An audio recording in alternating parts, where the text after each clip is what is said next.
नाजरीन, प्रोग्राम रुपया पैसा में आपको खुशामदीद कहते हैं।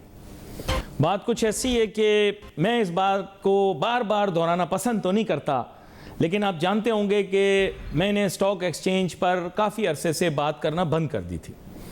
उसकी वजह यह थी कि मैं जो भी गुफ्तगू करता हूँ साइंसी बुनियादों पर करता हूँ।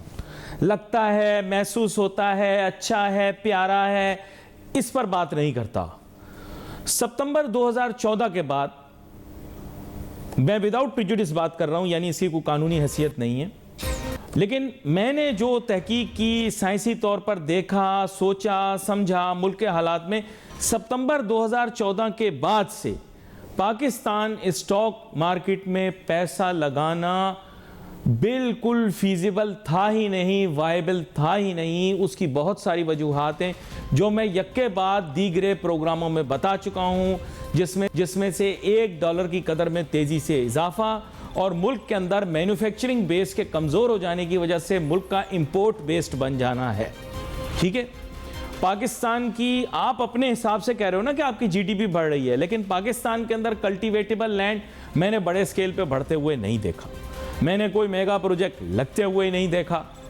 कोई बहुत बड़ा प्राइवेट इदारा या प्राइवेट मंसूबा भी मैंने लगते हुए नहीं देखा। सीपेक का चूरन नॉनसेंस था।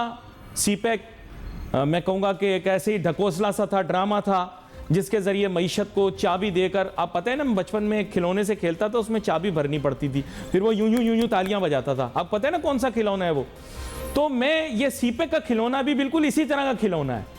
ये चाबी भर के इसमें बस कर रहा है ड्रामा। ये इसकी वजह से मुल्क की मईशत सबसे ज़्यादा जो नुकसान हुआ है ये सीपेक के ड्रामे की वजह से हुआ। लेकिन आप शर्म देखें, जिन लोगों ने सीपेक का ढंडोरा पीटा उनमें इतनी सी भी शर्म नहीं है कि टीवी पर आकर वो ये कह दें कि साहब हमने जो एनालिसिस की थी गलत थी, हमने जो कहा था स्टॉक मार्केट में इजाफा होगा सीपेक की वजह से, बल्कि उल्टा भट्टा बैठ गया। किसी में इतनी मर्दानगी नहीं है पाकिस्तान में कि वो आकर बोले कि उनकी एनालिसिस सारी बकवास थी। उन्होंने जो अपनी तरफ से असेसमेंट की थी कि मुल्क की इकोनॉमिक कंट्रीब्यूशन के अंदर कितना इजाफा हो जाएगा, वो सब नॉनसेंस था। क्योंकि मुल्क के अंदर ज़्यादातर लोग जो हैं वो चाबी वाले वही हैं।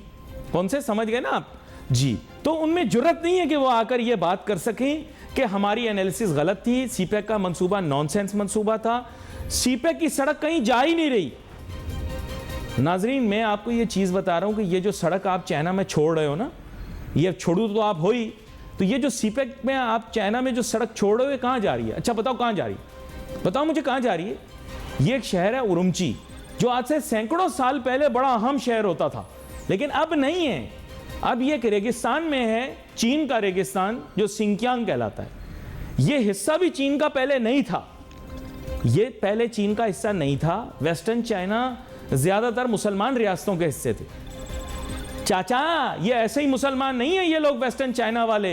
ये रियासत पहले चाइना का हिस्सा ही नहीं होती थी, ये इलाके चाइना के हिस्से ही नहीं थे। इस तक के तिब्बत भी चाइना का हिस्सा नहीं था।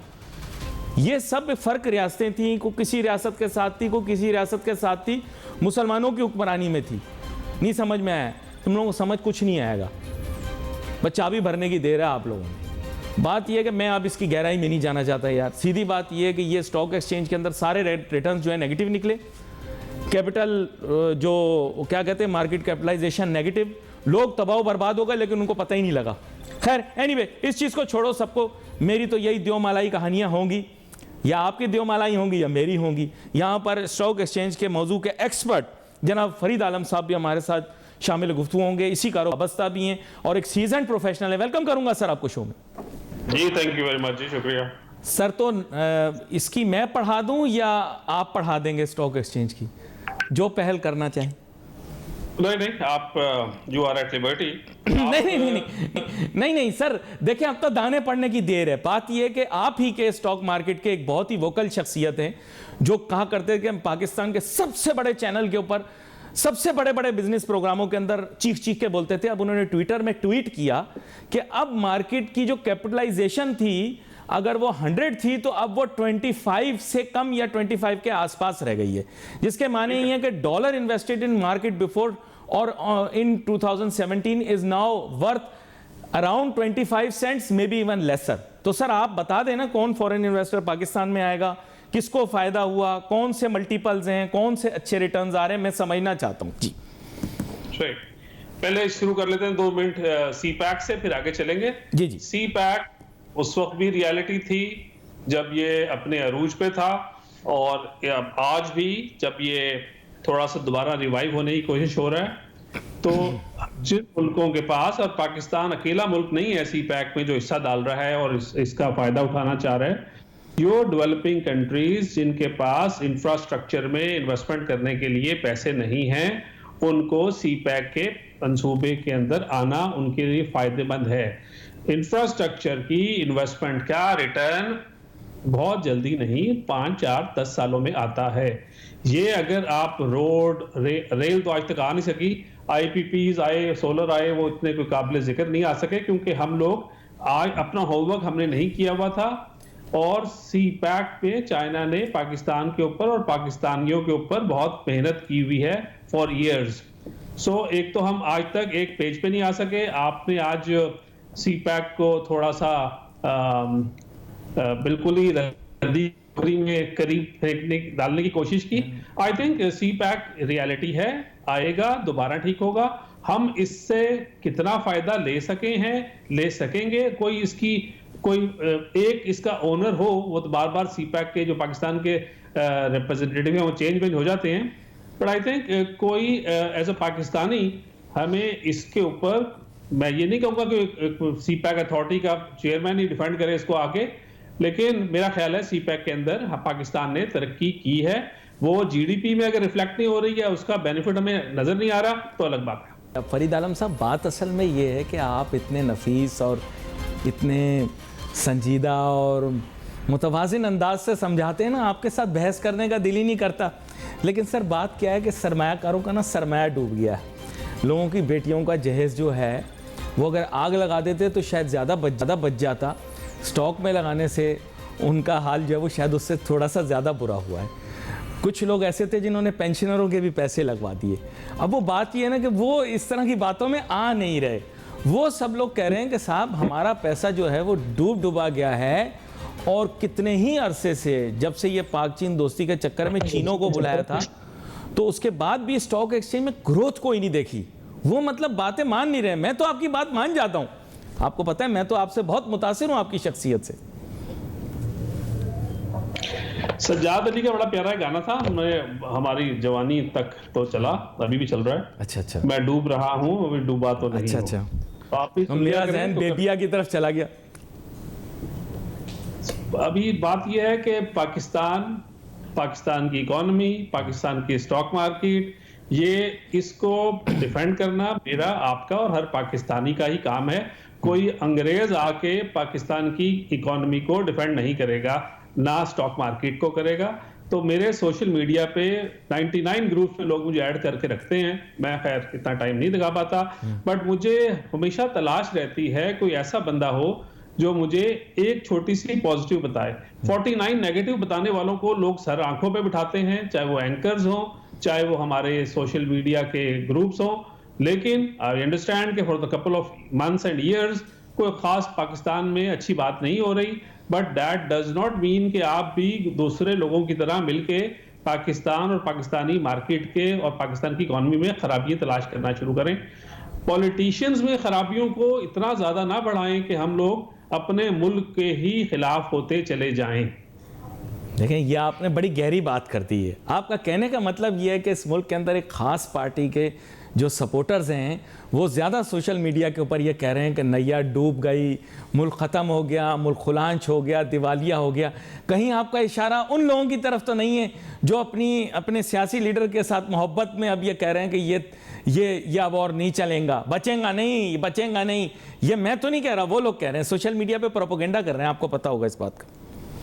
देखिए, सोशल मीडिया पे ये दौर भी सोशल मीडिया का है, और आज से पहले जितने साल हमने आपस में प्रोग्राम 10 साल 15 साल से कर रहे हैं, देख रहे हैं, तो मैं तो खैर 26 साल हो गए इस चक्कर में। बात यह है कि जो पावरफुल है, माइटी हैं, पढ़े लिखे हैं, एक्सपोजर्ड हैं, अल्लाह ने जिनको जितना दिया है और इसी मुल्क से दिया है, कोई लेके तो आया नहीं था, वो लोग इस वक्त आज के दिन में और आज कल के दिनों में जितने नेगेटिव हैं कि मैं irrespective of the political divide, उनकी वाबस्तगियां जहां भी हों, वो फंसे हुए हैं अपनी एक माइंडसेट के अंदर, और वो माइंडसेट पाकिस्तान को आगे नहीं ले जा पा रहा। वो किसी भी पॉलिटिकल पार्टी में हो सकते हैं, और कल को चेंज भी कर सकते हैं अपनी पॉलिटिकल एफिलिएशंस।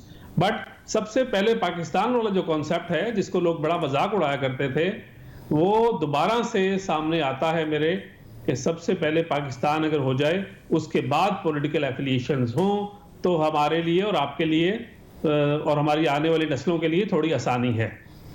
जी नहीं, देखें, मैं आपकी बात की गहराई को भी समझ रहा हूँ, लेकिन बात यह है कि ये पैसा है ना, इसकी कोई लॉयल्टी, कोई पैसे की अपनी एक हैयत है, अपनी एक हैसियत है, अपनी एक फितरत है।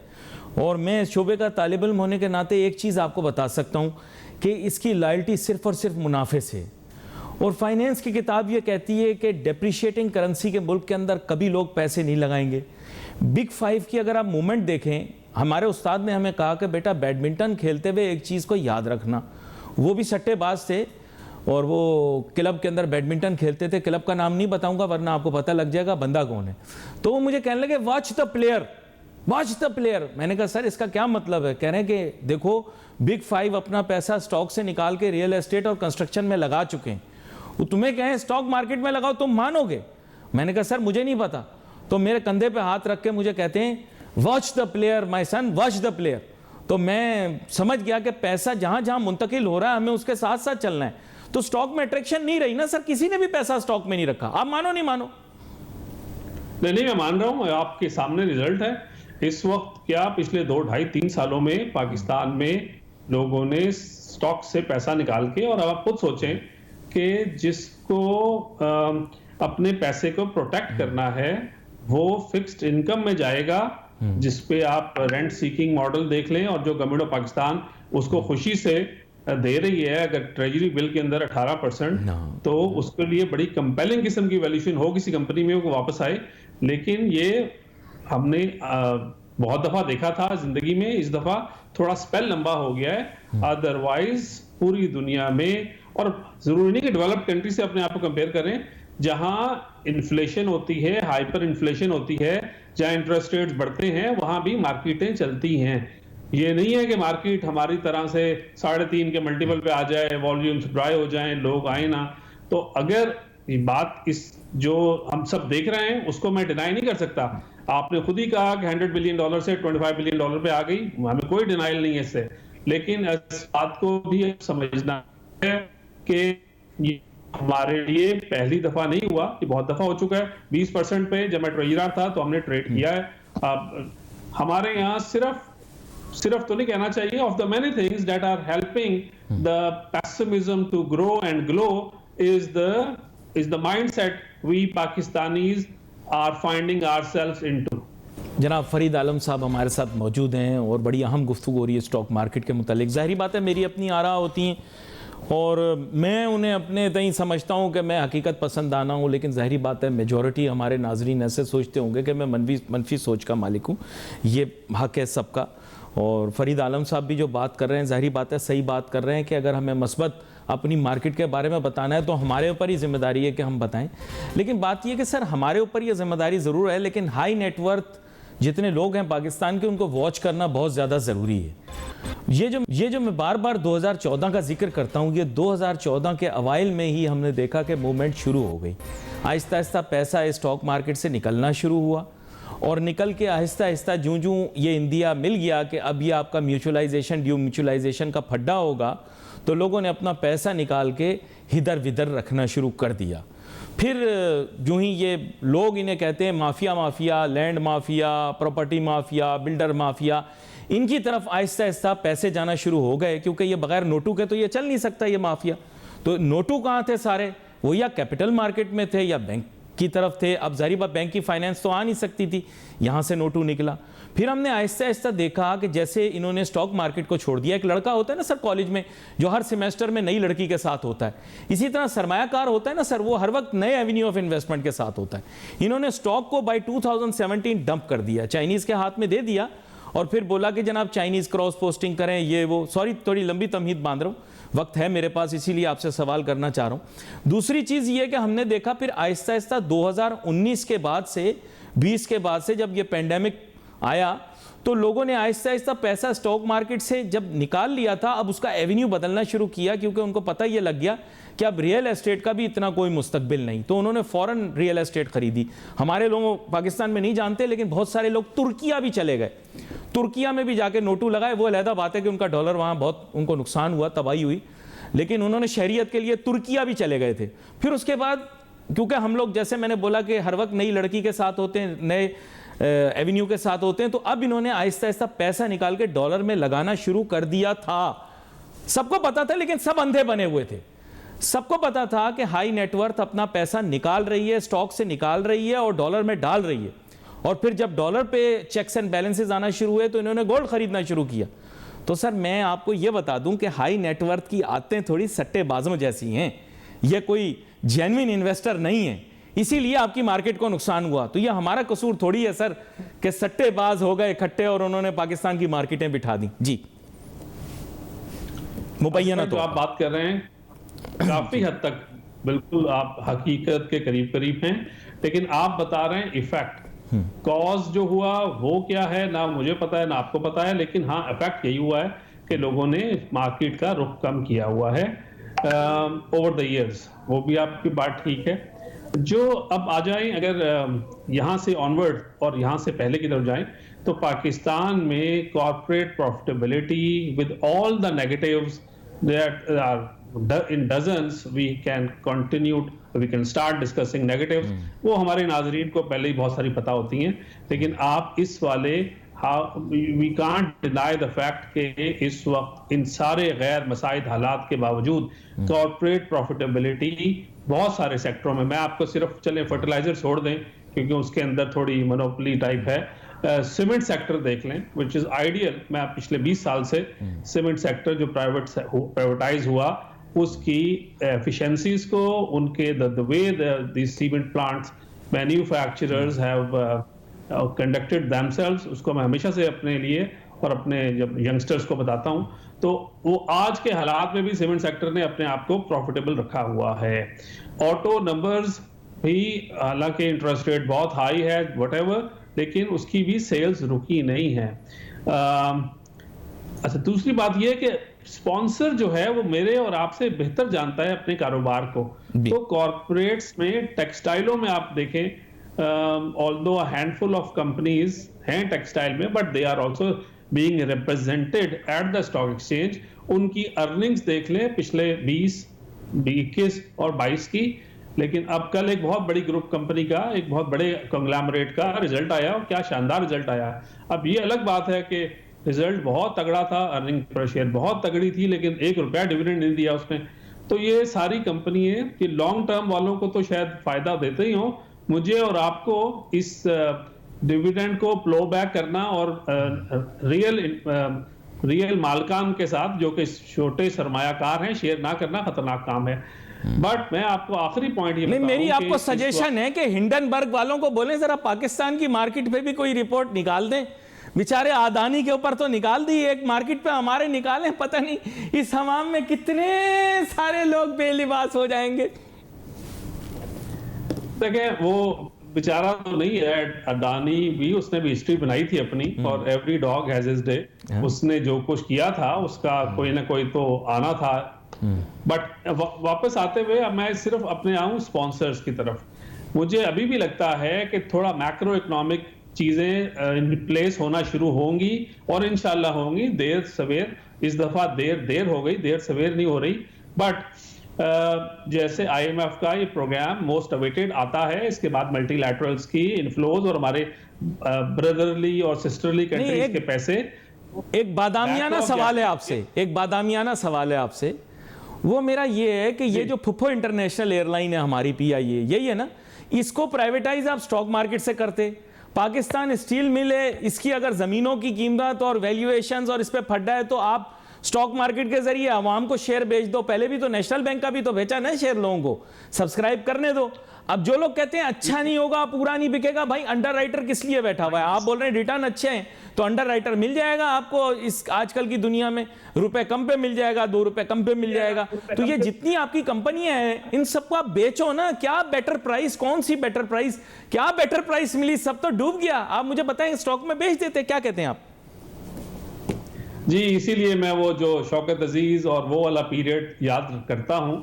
अगर हम पीटीसीएल की और उस वाले मुल्क में जो उस वक्त काम हो गया, ये बैंकिंग सेक्टर प्राइवेटाइज ना होता, तो खैर उसके भी थोड़े बहुत इल्स भी हैं, क्योंकि बहुत सारे सेठों के पास भी चले गए हैं banks. But coming back to the main point जो आपने रेफर किया, देखें इस वक्त पॉलिटिकल जो ताकत नहीं है जो हुकूमत वक्त की, कि वो इस तरह के फैसले कर सके। जिस वक्त इनके पास ताकत थी, उस वक्त इनके पास अवाम के और मीडिया या सोशल मीडिया इनको डराती धमकाती रही, और ये चाहे स्टील मिल ले लें, चाहे पीआईए ले लें, कुछ भी ले लें। Stock market is the safest ना। स्टॉक मार्केट के अंदर जब आप बेचेंगे, जाहिर बात है मैक्सिमम इल्जाम ये आ सकता है कि वैल्यूएशन सही नहीं हुई। इसके अलावा कोई बड़ा इल्जाम ये नहीं आ सकता कि किसी एक को आपने फेवर किया, बाकी तो कोई इल्जाम नहीं आएगा ना, आपने पब्लिक को बेचा है। जी अली नासिर, बिल्कुल आप सही कह रहे हो, और इसी बात से मैं बहुत सालों से मतलब I have been in agreement with के इंस्टेड ऑफ प्राइवेटाइजेशन, जिस चीजों का फाइनेंशियल्स का लोगों को पता ही नहीं है, अगर आप उसको प्राइवेटाइज डायरेक्ट ना करें, बल्कि 5% 10% उसको स्टॉक मार्केट में लिस्ट कर दें, तो लोगों को वैल्यूएशन भी आ जाएगी पता, उसके फाइनेंशियल्स तक एक्सेस भी हो जाएगी। उसके बाद अगले स्टेप में आप जो मर्जी करें उसका। लेकिन ये कौन सी लॉबी है, देखिए खुल के आज बात करें, ये कौन सी लॉबी है जो आप ही की फ्रेटर्निटी में मौजूद फाइनेंशियल एनालिस्ट हैं, पप्पू बर्गर किस्म के बच्चे, जब हुकूमत उनको बुलाती है अपने पास, तो वो वहां जाकर कह देते हैं कि नहीं साहब, it's not a reasonable process, green shoe option, पता नहीं क्या क्या बोलते ये बेहतर है, ये नहीं करें। तो मुझे बताएं उनका क्या हिडन एजेंडा होगा यार? मार्केट के अंदर एक्टिविटी लाओ, आप यहां पे बेचो, कौन सा ऐसा एजेंडा है उन लोगों का, रोकते हैं वो, क्या कहते हैं आप? मैं फिर उनको जिसकी तरफ आप कह रहे हैं, बिकॉज आई अंडरस्टैंड के ये काम बड़ा आसान था, है और रहेगा, लेकिन क्यों नहीं हुआ, क्यों नहीं हो पा रहा, what is the limitation, what is the hindrance. अगर आप इन कंपनियों के शेयर्स को 5% या 10% से भी लिस्ट करें और आगे चलें। पीआईए को अच्छा लिस्ट किया था, लेकिन उसके रिजल्ट्स भी वो नहीं आ सके जो हमारे बाकी इदारों के आए, जो कि privatisation is the answer to many things. निस्बतन आसान काम है कि स्टॉक मार्केट के ज़रिए बहुत सारी कंपनियों को जो है वो उनके शेयर्स को फ़रोख्त किया जा सके, 5% करके, 10% करके, और फिर यही कह रहे हैं कि निजकारी का जो तरीक़ाकार है वो पाकिस्तान के मईशत के काफ़ी मसाइल का हल है। लेकिन फ़रीद आलम साहब, इस तरफ तो किसी की तवज्जो है नहीं। साथ साथ ये कि सर औखे, उल्टे सीधे, स्टूपिड किस्म की पॉलिसीज़ और रेगुलेशंस स्टॉक मार्केट पे थोप दी जाती हैं। आज़ादी तो हमने हासिल की अंग्रेज़ों से, और फिर बंटवारा हुआ तो हम अपनी जगह हासिल करने में मुसलमान कामयाब हो गए। लेकिन एक कमज़र शख्स की सोच क्या होती है कि जैसे इंडिया वाले हर वक्त पाकिस्तान के मुतालिक सोचते रहते हैं, पाकिस्तानी ब्यूरोक्रेट्स भी इंडिया की ब्यूरोक्रेसी से सारे एग्जाम्पल लेकर पाकिस्तानियों और पाकिस्तान पर थोपते रहते हैं।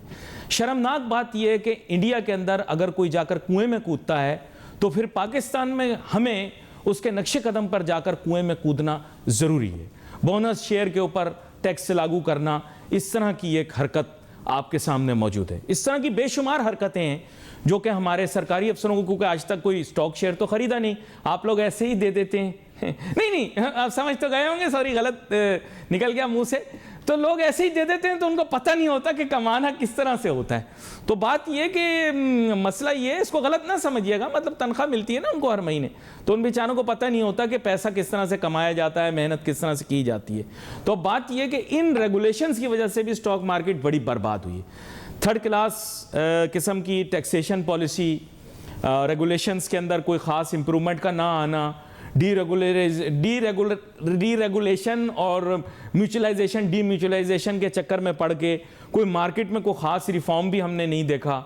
तो और ये देखें कैश मार्केट, ये पहली मार्केट पाकिस्तान की जो इस पर खुश होती है कि हम कैश मार्केट हैं। तो ज़रा मुझे समझाइएगा सर, ये क्या हो रहा है पाकिस्तान के अंदर? मार्केट तो आपकी खाक आगे बढ़ेगी, आपने जंजीरें पाँवों में, हाथों में, हर जगह पर पहनी हुई है, मुंह पे गर्दन में तूक डाला हुआ और मुंह पे जो है वो पट्टी बांधी हुई है और सर पे चादर, तो मार्केट कैसे आगे बढ़ेगी, ये समझा दें जरा। जी, मजेदार पॉइंट्स आपने 3-4 रेस कर दिए, मैं कोशिश करूंगा इनको आंसर दूं। सबसे पहले तो आपने इंडिया का जिक्र किया, और इंडिया में आप याद करें कि इंडिया में पहले आ जाते हैं रेलवे पे। तो रेलवे उनका भी ऐसा ही था जैसे पाकिस्तान का रेलवे है, और इंडिया में और पाकिस्तान में ब्रिटिश इंडिया ने ही बनाए थे सारी कहानियां। उनके आज तक अकाउंटिंग सिस्टम में वही चलते हैं, हालांकि बहुत बेहतर थे उस जमाने के हिसाब से। लेकिन एक बंदा जिसका शायद रिफ्लेक्शन पाकिस्तान में भी था, लेकिन राबड़ी देवी नहीं थी उनके साथ, तो लालू प्रसाद ने इंडिया की रेलवे को प्रॉफिटेबल कर दिया। उसने कार्गो को क्या क्या किया आपको पता है। तो railway was turn around by Lalu Prasad type Rabri Devi. अभी आपने देखा कि इंडिया ने, टाटा ने जो उनकी एयरलाइन ली, मेरे ख्याल से कितने $2.2 बिलियन की, उसके बाद जैसे ही when they got hold of stock of things, उन्होंने 500 जेट बोइंग शोइंग जो है ना अपनी एयरलाइन में ऐड करने शुरू कर दिए, और उनका काम आगे से आगे जा रहा है। तो पाकिस्तान में जो बड़े ग्रुप्स हैं, इनको एक विलेन और एक गाली की तरह समझा जाता है, और हमारा सोशल मीडिया या प्रिंट मीडिया, इलेक्ट्रॉनिक मीडिया जो पाकिस्तान में बड़े ग्रुप बनना चाहता है, उसको बहुत ज्यादा सपोर्ट नहीं करते हैं, उसकी टांगे खींचते ही हैं। ये हमारी जीन्स नहीं, ये एक मसला है ना सर। एक्चुअली उनके बच्चे जितने हैं ना, जो उनकी दूसरी पीढ़ी आई, नई पीढ़ी, उनकी शक्लें भली अच्छी ना हो, लेकिन वो अक्लमंद बहुत हैं। हमारी जो नई पीढ़ी आई है ना, खूबसूरत भी बहुत है, अमेरिका से पढ़ के भी आई है, लेकिन काम टकेगा नहीं आता सर। इस चक्कर में तबाह होगा, यकीन करें। हमारी कॉर्पोरेट लीडरशिप में प्रॉब्लम ये है, एक मेरे उस्ताद थे, उन्होंने मुझे एक बात बताई कि बेटा, अकल, शक्ल और दौलत, इन तीनों चीज़ों का आपस में ताल्लुक नहीं है। तो बहुत सारे लोग हैं मुल्क के अंदर हमारे यहाँ दौलतमंद, आगे समझ तो आप खुद ही गए होंगे। ये मसला आ रहा है ना, आड़े आ रहा है जी। आपके साथ प्रोग्राम करने का मजा इसलिए आता है कि आप बहुत सारी बातें बिटवीन द लाइंस कह जाते हैं, और अभी हमारे पास पाकिस्तान में इस तरह की ब्रीड तैयार हो गई है जो बहुत सारी बातें अन कहे या बिन कहे समझना शुरू हो गई है। Coming to next point that you raised, कि अगर ये जो हम आपने और हमारा जो आज का आपने अच्छा पॉइंट रेज किया कि अगर हम एफिशिएंट बोर्ड्स के जरिए अगर 2.5% या 5% इन स्टेट ओन्ड एंटरप्राइजेस को लिस्ट करें, और उनके बोर्ड को ताकत दें कि उसके अंदर से इनएफिशिएंसीज और उनकी जो कंप्लेसेंसीज को खत्म करें और इसको आगे चलाएं, मुल्क को आगे भी जाना है, तो ये काम हो सकता है और होना चाहिए। क्यों नहीं हो रहा, मुझे आई फेल टू अंडरस्टैंड व्हाई। इसमें कोई हाथी घोड़े नहीं है।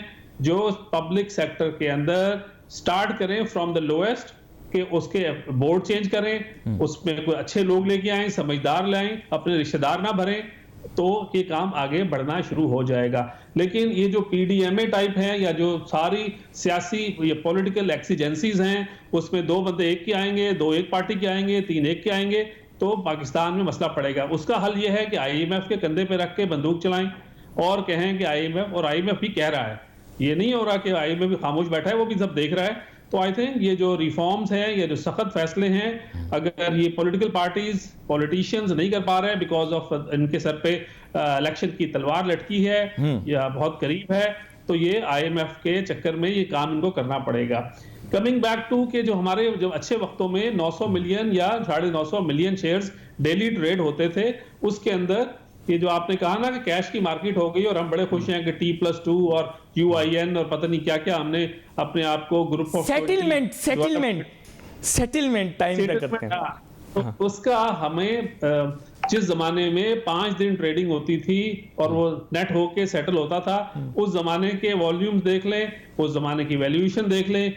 बदला एक इशू हमारा, एक होम ग्रोन एक बहुत चीज थी जिसके अंदर प्लस भी था, माइनस भी था, लेकिन उसके माइनसेस को एड्रेस करने के बजाय हमने उसको बिल्कुल खत्म कर दिया, और नतीजा आपके सामने है।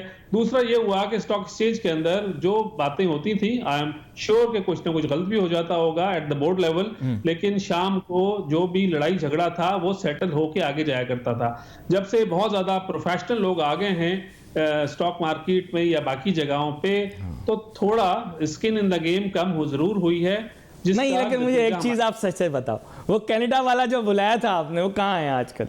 नहीं, मैं आपसे जानना चाह रहा हूँ ना सर। देखो, आप लोगों ने बहुत लंबी खेल दी सर। आप लोगों ने कभी चाइना वाले 5 बुला लिए, बाबू, फिर आपने कनाडा वाला बुला लिया। सर देखो, बात यह है कि मार्केट चलाने के लिए आप मॉरिशस के फॉर्मर सीईओ को बुला रहे हो स्टॉक मार्केट के। मुझे ये बताओ, मॉरिशस की मार्केट क्या होगी, पाकिस्तान की मार्केट क्या होगी, कंपैरेटिव क्या है? इस वजह से कि कनाडा में किसी से ताल्लुकात थे या किसी कम्युनिटी के ताल्लुकात थे, तो उन कम्युनिटी ने अपनी बनाने के लिए यहाँ पर भेजा हो, मुझे पता नहीं। देखिए सर, आपको इस चीज़ को अंडरस्टैंड करना है। लोग सवाल कर रहे हैं क्रॉस लिस्टिंग कहाँ है। आप तो कह रहे थे शिंजिन स्टॉक एक्सचेंज और शंघाई स्टॉक एक्सचेंज के साथ क्रॉस लिस्टिंग होगी, डॉलर्स में पाकिस्तान के स्टॉक्स जो हैं वो लिस्ट होंगे। वो कहाँ हैं चीज़ें, हम जानना चाह रहे हैं ना सर, किधर हैं वो चीज़ें, हमें हमसे जो वादे हुए हैं।